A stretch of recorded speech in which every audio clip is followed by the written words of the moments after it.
तीर्थराज प्रयागे महाकुंभ मेला जुग जुग धरे चले आसছে साधु सन्त गृहस्थ भक्त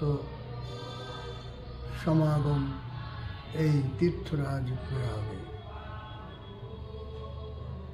এই तीर्थराज प्रयागे कुंभ मेलार विषये बोलते गिये मने हय सेई स्वर्गेर देवता इंद्रेर कथा। इंद्र स्वर्गेर देवता हुए तार जन्य तार महिमार जन्य যখন দুর্বাসার সাথে দেখা হয়, দুর্বাসা তাকে একটি মালা দেয়। সেই মালাটি ইন্দ্র সগর্বে গর্বিত হয়ে মালাটি হাতির সুরে দিয়ে দেয়।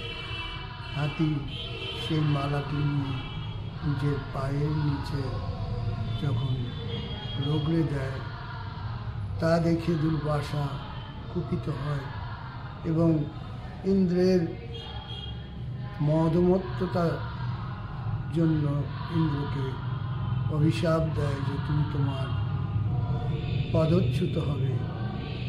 স্বর্গচ্যুত ইন্দ্র অন্যান্য সকল দেবতাদের সাথে ভগবান বিষ্ণুকে প্রার্থনা করলেন যে অসুরেরা এখন রাজ্য করবে, অসুরদের আধিপত্যে থাকতে হবে, আমরা কিভাবে আবার স্বর্গকে ফিরে পাব। দেবতারা বারবার বিষ্ণুর কাছে প্রার্থনা করলে তখন বিষ্ণু বললেন, এই কাজ একার দ্বারা সম্ভব না, আমি তোমাদের বলে দিচ্ছি দেবতা এবং অসুর উভয়কেই সম্মিলিতভাবে সেই কাজ করতে হবে। সমুদ্র মন্থন করতে হবে। সেই সমুদ্র মন্থনের জন্য আনতে হবে মন্দরাচল পর্বতকে এবং বাসুকী নাগকে। বাসুকী নাগ হবে মন্দরাচলকে বেঁধে মন্থন করার জন্য দড়ি, আর দণ্ড হবে মন্দরাচল, আর কুর্ম রূপে ভগবান স্বয়ং এই পর্বত মন্দরাচলকে ধারণ করবেন। তিনি কুর্ম অবতার নিয়ে মন্দরাচল পর্বতকে ধারণ করেছিলেন এবং উভয়ের মন্থনে সমুদ্র থেকে বিষ নিঃসরণ হল। সেই বিষ পান করেছিলেন ভগবান শঙ্কর। সমস্ত দেবতাদের একান্ত প্রার্থনায় কেউ যখন রাজি হল না, তখন স্বয়ং ভগবান শঙ্কর শ্রীরামের নামে পান করে তার নাম হল নীলকণ্ঠ। আজও সেই কুম্ভ মেলার সেই অমৃত যে মন্থন থেকে এসেছিল, 14টি রত্ন, তার মধ্যে শ্রীমুনি রম্ভা বারুণী, অমিয় শঙ্খ গজরাজ, কল্পদ্রুম শশী ধেনু ধনু, ধন্বন্তরী বিশ্বরাজ। এই ধন্বন্তরীর অমৃত কলস, সেই অমৃত কলস যে জয়ন্ত, ইন্দ্রের পুত্র জয়ন্ত, তিনি যখন এই পাত্রটি নিয়ে বিভিন্ন জায়গায় গেছিলেন এবং পাত্রটি রেখেছিলেন, তার মধ্যে একটি জায়গা হচ্ছে চেষ্টা করেছিলেন সেটিকে নিয়ে স্বর্গে চলে আলাদাভাবে ব্যবস্থা করবেন, কিন্তু তা পেরে ওঠেননি। তার আগেই গরুরও সেই অমৃত কলস নিয়ে ছুটতে আরম্ভ করেছেন। ছুটতে ছুটতে 4টি জায়গায় গেছিলেন।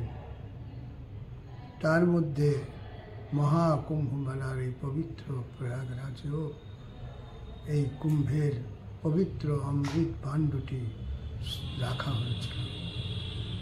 সেই অমৃত বিন্দু প্রয়াগে, হরিদ্বারে, নাসিকে এবং উজ্জয়িনীতে এই 4 জায়গায় এই অমৃত পাত্রটি রাখা হয়েছিল।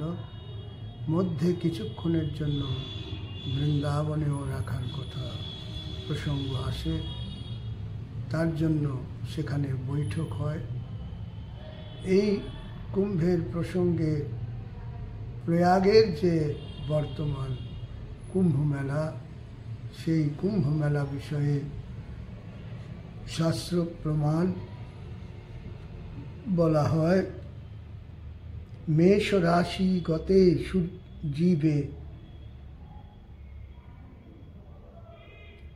মকরে চন্দ্রভাস্কর অমাবস্যা তদা যোগ কুম্ভাক্ষ তীর্থনায়কে।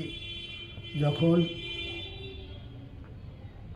মেষ রাশি গত হয় বৃহস্পতি এবং মকরে থাকে চন্দ্র এবং সূর্য এবং অমাবস্যার যোগে এই মহাকুম্ভের পর্ব আমরা প্রয়াগ তীর্থরাজ প্রয়াগে দর্শন করার সুযোগ পাই।